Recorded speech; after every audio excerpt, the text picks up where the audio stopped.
The top story: Ethiopia said to be reaping the benefits of Belt and Road Initiative.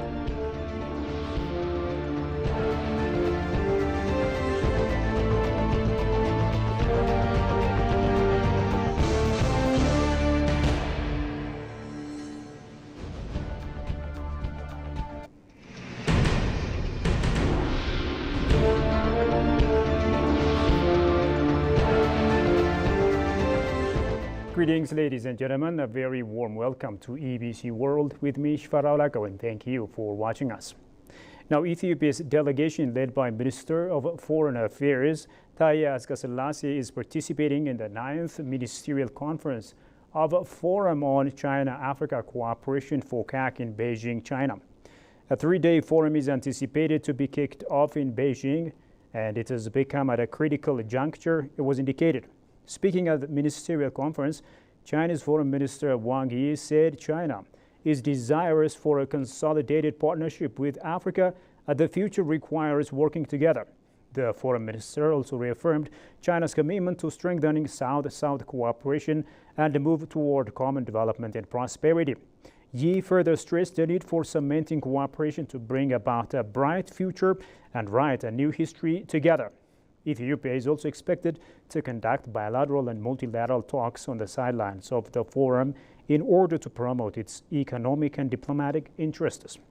Since its inception in 2000, FOCAC has provided a platform for cross-continental solidarity and economic cooperation, solidifying the bonds between China and African countries. The 9th Ministerial Conference of Forum on China-Africa Cooperation would be of paramount importance to shape the China-Africa partnership, it was disclosed.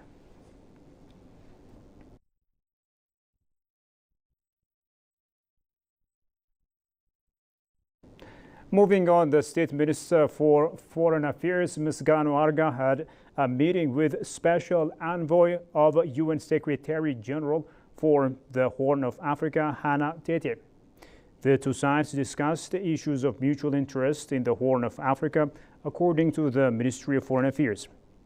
Meanwhile, State Minister Ambassador Misganu also met with the Ambassador of the Russian Federation to Ethiopia, Yevgeny Terekin, to discuss regional and multilateral issues of mutual concern. The two sides also discussed the ongoing preparations for the BRICS Heads of State and Government Summit, which will be held in Russia. They agreed on the importance of scaling up bilateral relations with various engagements and ensuring the previously signed agreements are fully implemented.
Welcome back. You are still watching ABC World. Now, Anna Claudia Rosbach, the Undersecretary General and Executive Director of the United Nations Human Settlements Program, UN Habitat, has arrived in Addis Ababa ahead of the first ever African Urban Forum 2024, which will be held in the Ethiopian capital.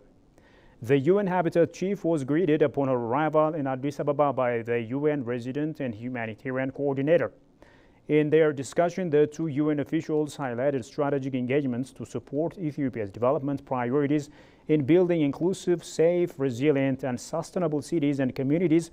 The resident and humanitarian coordinator confirmed in a post published on his social media page on Tuesday. The inaugural African Urban Forum 2024 will be convened from September 4 to 6, 2024 at the Adwa Victory Memorial Museum under the theme Sustainable Urbanization for Africa's Transformation Agenda 2063. The forum is a continental platform that promotes sustainable development in African human settlements. It is a platform through which governments collaborate to enhance African cities, enabling them to fulfill their potential as centers of hope, growth, and prosperity.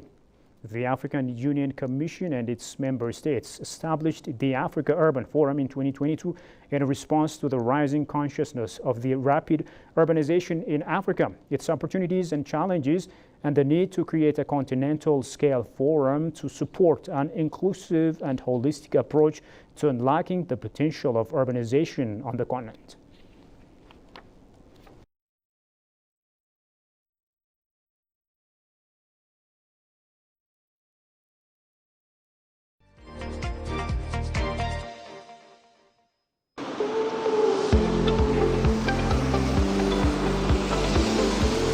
Now, Ethiopia is all poised to vibrantly host the first ever African Cities Sustainability Forum.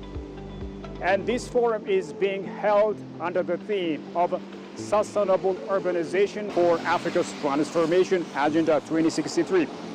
As the founding member of the United Nations and the seat of the African Union, Ethiopia is all poised to cordially host this continental forum of African brothers and sisters, and Ethiopian Broadcasting Corporation will keep you posted. This is EBC World, the voice of Pan-Africanism.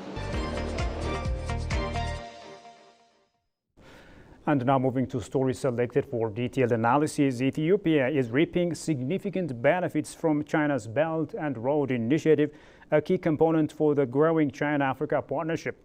The initiative has seen major infrastructure projects, including railways and power plants, spring up across Ethiopia, boosting economic growth and connectivity within the country.